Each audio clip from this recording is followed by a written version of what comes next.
ஆழ்கடலில் இருந்து அற்புத காட்சி தரும் கடல் மாதாவே, உம் திருசுரூபம் கடலின் அடியில் நிலைநிறுத்தப்பட்டிருப்பது எமக்குள் வியப்பையும் பிரமிப்பையும் உண்டாக்குகிறது.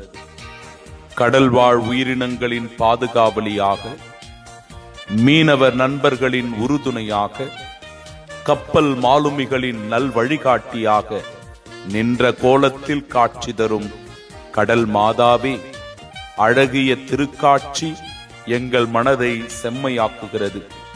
நீருக்கடியில் இருக்கும் தாவர வகைகள், உயிரினங்கள் எல்லாவற்றிற்கும் பாதுகாப்பளித்து நீர்வாழ் உயிரினங்கள், இயற்கை வளங்கள் பாதுகாக்கப்பட அம்மா கடல் மாதாவே, உம் மகன் இயேசு கிறிஸ்துவிடத்தில் பரிந்து பேசும்.